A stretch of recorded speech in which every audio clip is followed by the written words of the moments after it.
আমার এক লুচ্চা লাফাঙ্গা লালচি ল্যাথখোর বান্ধবী ছিল, যার 5 থেকে 6 বছর আগে বিয়ে হয়ে গেছিল।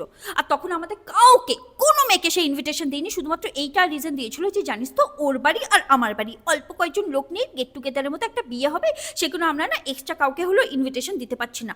পরে দেখলাম ফটোতে যে ওর পেছনে একেবারে রাবণের গোষ্ঠী দাঁড়িয়ে রয়েছে, আর পুরো পার্টিতে অন্তত 200 থেকে 300 জনকে ওরা ইনভিটেশন দিয়েছে, শুধুমাত্র আমাদের জন্য নাকি ওদের ওখানে হলো জায়গা হচ্ছিল না।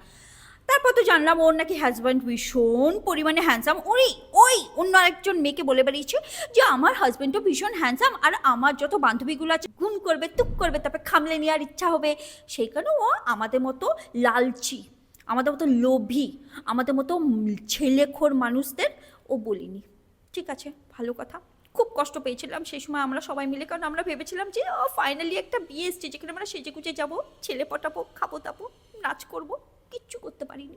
ঠিক আছে, এত বছর পরে ওই হারামি মেয়ে আমার অন্য এক বান্ধবীকে ফোন করে বলছে, আচ্ছা সুনিতার নাম্বার তো আমার কাছে নেই, আমার সামনে আমার 5 বছরের বাচ্চার হলো জন্মদিন সেলিব্রেশন করবো, আর বিশাল গ্র্যান্ড সেলিব্রেশন করবো, তো সুনিতাকে বলবি যে ওর ব্লগের জন্য যাতে ও হলো এখানে চলে আসে, ঠিক আছে? আর বলবি অবশ্যই যাতে স্লিভলেস ড্রেস না পরে, আমার ইনলসের বাড়িতে না ওইসব চলবে না, ওকে একটু ভদ্রভাবে সেজে আসতে বলবি, আর বলবি যে প্রত্যেকটা কিছু ইচ অ্যান্ড এভরিথিং যেন ও ক্যাপচার করে নিজের হলো চ্যানেলে দেয়।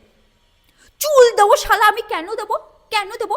আমাদের সব আশা আকাঙ্ক্ষা তুই শেষ করে দিয়েছিলি সেই সময় আমরা ভেবেছিলাম তো একটা ছেলে পটিয়ে আমাদেরও লাইফটা সেট করবো, কিন্তু তুই করতে দিয়েছিস, দিসনি।